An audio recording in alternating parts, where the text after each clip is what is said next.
Vice President Mike Pence pledged that the federal government will continue providing assistance to Puerto Rico until the hurricane-ravaged island has fully recovered, saying there is still a long way to go.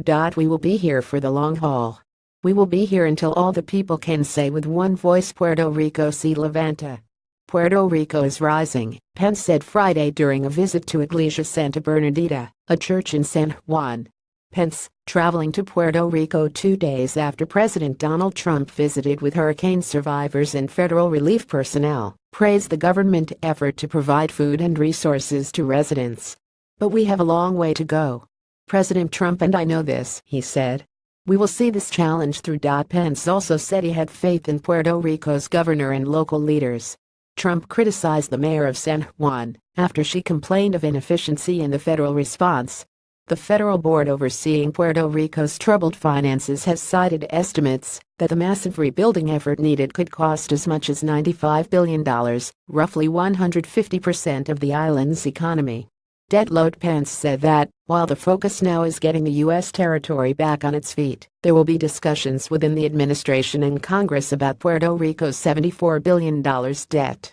The island began a bankruptcy-like proceeding in May, the largest such process in the history of the U.S. municipal bond market. The island's debt service payments have been on hold while it restructures its obligations in court. I'm confident we'll also be working with members of Congress to give the leadership in Puerto Rico the tools to address their long-term needs, including addressing the debt that Puerto Rico faces today, Pence said. We'll work very closely with the leadership here in Puerto Rico as well as members of Congress. Trump earlier this week rattled the $3.8 trillion municipal bond market by suggesting Puerto Rico's debt will have to be wiped out.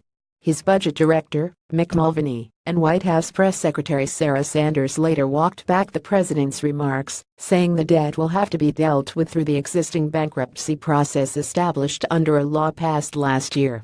Pence and Second Lady Karen Pence visited the U.S. Virgin Islands earlier in the day and flew over St. Croix, St. Thomas and St. John. On all 3 islands, they witnessed roofs ripped off houses, mangled and leafless trees, and felt power lines. The Pences, who were also traveling with Transportation Secretary Elaine Chao, the acting Health and Human Services Secretary, and the new U.S. Surgeon General, appeared at church services both in St. Croix and Puerto Rico.